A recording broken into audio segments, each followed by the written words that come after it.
So related to rates. So what it's going to be looking at is you will be looking at a rate of change of one thing. So for example, you're filling a tub with water at a certain speed. And then looking at the rate of change of another thing.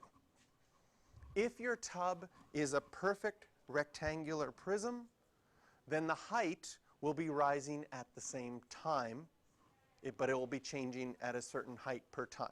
So you're filling it up with a volume per time, and then you're going to be asked to say how much is the height changing. But let's say you got some kind of crazy tub which is in the shape of maybe a half sphere. You're like this, and you made it look like a grapefruit on the outside, and it's like this fancy artsy thing in your bathroom that you've got a half sphere tub, and it's really cool. Well, when you turn on the tap to fill that up, you still have the water coming out of the tap at a certain volume per minute or volume per second. But now the height goes up really fast at the beginning, but as the sphere gets bigger, it slows down. So you'll be able to figure out how fast is the water rising at different times. So we'll be able to see a rate of change of another quantity. So it's really a hard thing to imagine. We see something getting filled up at a constant rate, but the height is slowing down, but we could find out how fast it's moving at a specific time. To do this, we're going to find an equation that relates these two things. So in this case, we have to find a way to relate the volume to the height, which usually there's formulas for that, and also use the chain rule to differentiate both sides, and it's also going to use a lot of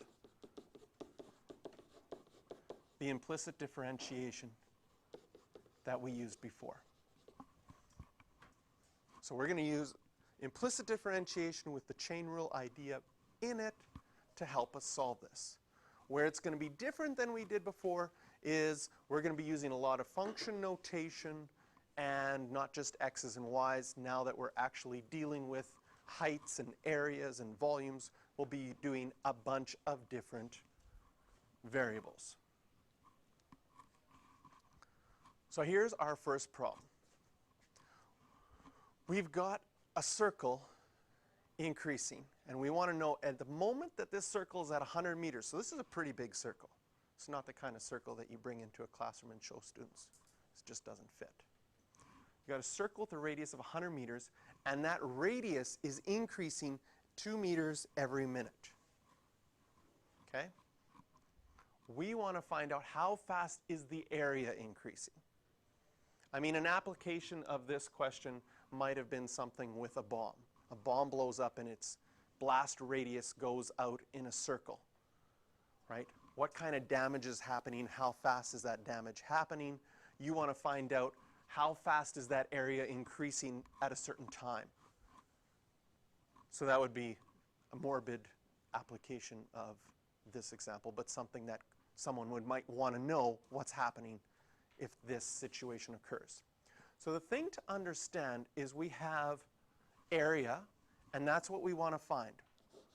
We want to find how fast the area is changing with respect to time. So what that tells us is that there's an area function that can be written with time as the variable. Even though you don't know what that function is, one exists. So this is sort of the same thing that we saw with implicit differentiation. Sometimes we couldn't get y by itself because we had a y to the 7 on one side and a y cubed on the other side, or there's no way that we could solve the equation just for y. But we knew that it existed, that y was a function of x. We're going to use that same idea here. Area is a function of time, so we know that area is changing with respect to time because this radius is increasing. We also know that there's a function radius with respect to time. And we know that the radius changes with respect to time at a constant rate. It's increasing at a rate of 2 meters per minute. So what we're looking for, first of all, we're setting this up that both area and radiuses are functions of times, that we want to find what our area is changing with respect to time, and we know what our radius changes with respect to time. And in particular, we want to find that at the point where the radius is equal to 100. So this is our preamble of what we have. With this in mind, we say to ourselves, can I make an equation of this situation that relates area to radius? Yes, because we have a circle. Is there a formula that relates area to the with the radius for a circle? Yes, it's a common formula that you know. Your area of a circle is equal to pi r squared. So there's your formula relating area and radius. And because area is a function of time, even though we don't know what that function looks like, and because radius is a function of time, even though we don't know what that function looks like, we can take the derivative of both sides with respect to time. Okay? So the way that I'm going to show, I'm going to take the derivative with respect to time of this side, and I'm going to take the derivative with respect to time of this side. Everything that we've done up till now when we took the derivative, we always had that variable in the equation.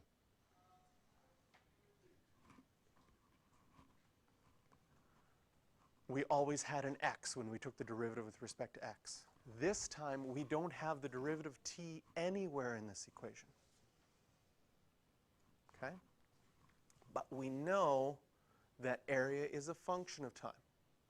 So if we used implicit differentiation, well, the derivative of just 1a would be 1, and then you would go 1 times dA dt. You don't really need that 1 there, but that's using the implicit differentiation idea, right?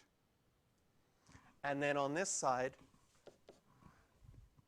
the derivative of pi r squared, well, the 2 would come out in front, subtract 1 from the exponent, and then the chain rule says, what's the derivative of r? dr dt. That's your implicit differentiation. That's the complicated part to understand. So we're going to set up our equation. We're going to take the derivative with respect to time of both sides. And because area is a function of time, we can do that. Because radius is a function of time, we can do that. We use our chain rule, and chain rule says do the derivative of this pi r squared, you get 2 pi r. Then what's the derivative of r? It's dr dt. Now that we have this set up, we can say, well, what did I want to find? I wanted to find dA dt. So in order to find dA dt, I need to know what dr dt is, and I need to know what r is. And I want to find dA dt when the radius is 100, and we know that the radius is changing at a constant rate of 2 meters per minute. That was given to us in the question, and this is this particular time we want to look at it. So now if we plug all of those values in,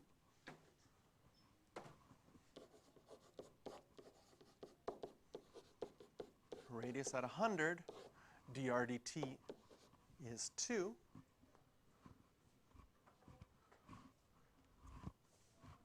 We get that our dA dt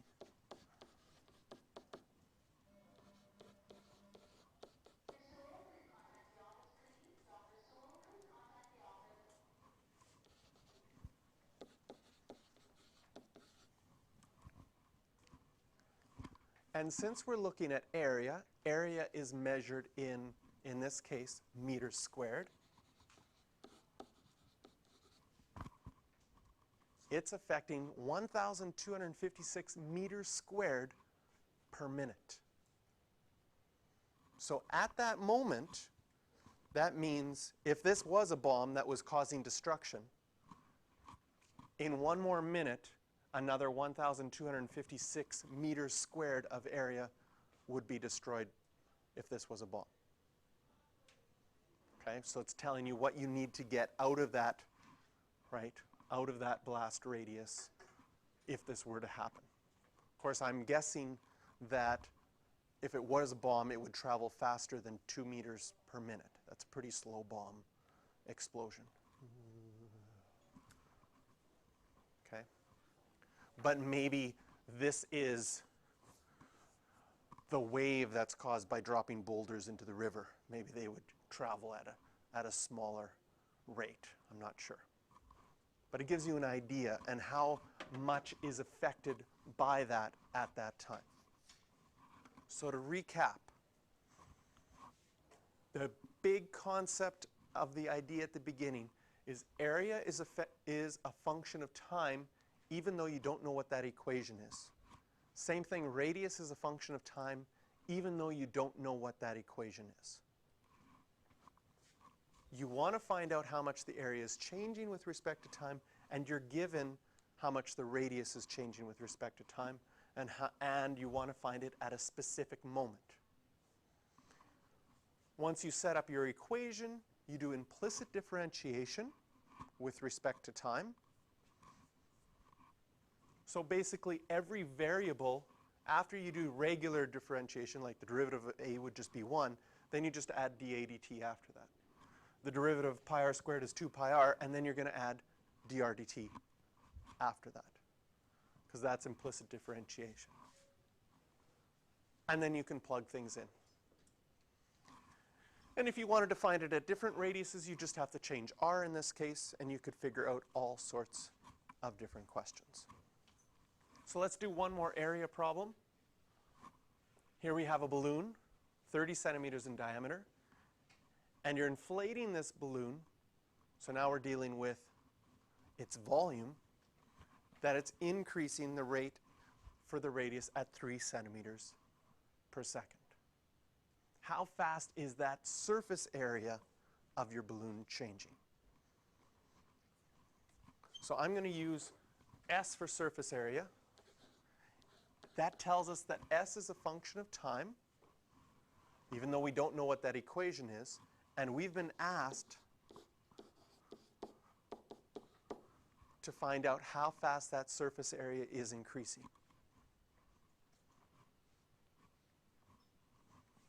We're told that the radius is also a function of time, and we're told how fast the radius is increasing. Its radius is increasing at 3 centimeters per second. This is much more impressive. You think you're blowing up a balloon? Can you imagine being able to blow up enough air so every second that radius increases by 3 centimeters? You could blow that balloon up really, really fast. This is really a question of a set of impressive lungs. So here we've got the two variables. Can you set up an equation? What is the surface area of this shape? Now, it's a balloon. So a balloon, what we're going to do here is we're going to assume that this balloon is as close to a sphere as possible, because we probably don't have memorized the balloon formula for surface area of a kind of round pointy thing. But if we take this as being a sphere, what is your surface area of a sphere formula? Another one that you don't remember. The volume one is there.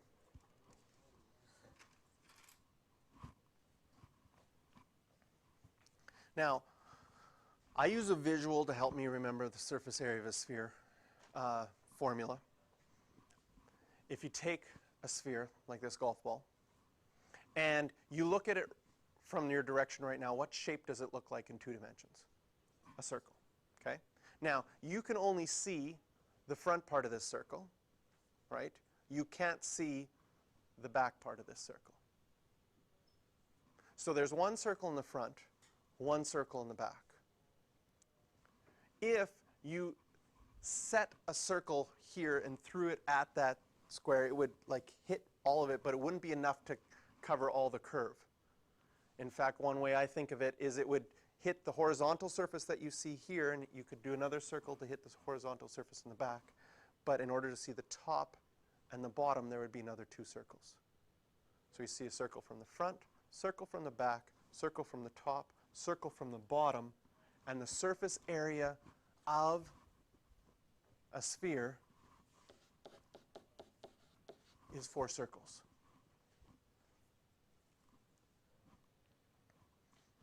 That's a visual representation that I find helpful to remember it. I don't know if you were able to project like a circle flying at a sphere and have that paint hit it and have it a touch wherever it would apply, and then from the back side and then from the top and the bottom, that it would perfectly cover that circle without any overlap. I'm not sure if that is theoretically possible, but that is the way that I find helpful to remember the surface area of a sphere. Okay, so now we've got our formula. It relates surface area and radius. We can take the derivative with respect to time of both sides. So we can show that by going d dt of this side and d dt of this side.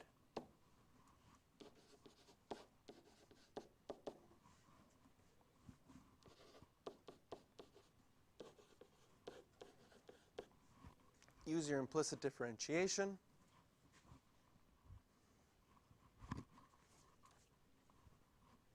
And now we go, do we have all the information we need? This is what we want to find. We want to find ds dt. It's increasing at 3 centimeters per second, so we know the dr dt, and we want to find it particularly at 30 centimeter diameter, so that would mean when our radius is 15. So when our radius is 15,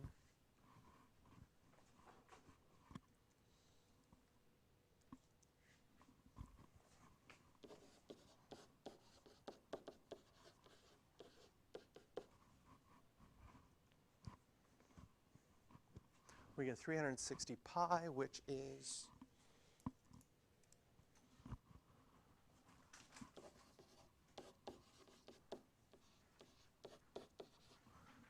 1,131 centimeters squared per second. That's how fast at that moment that surface area is increasing. So if you were allowed to blow 1 more second into that, that's how much the surface area would increase. That's a huge, already a huge balloon. If you think of it as a balloon of, you know, bubble, hubba bubba bubble gum, right?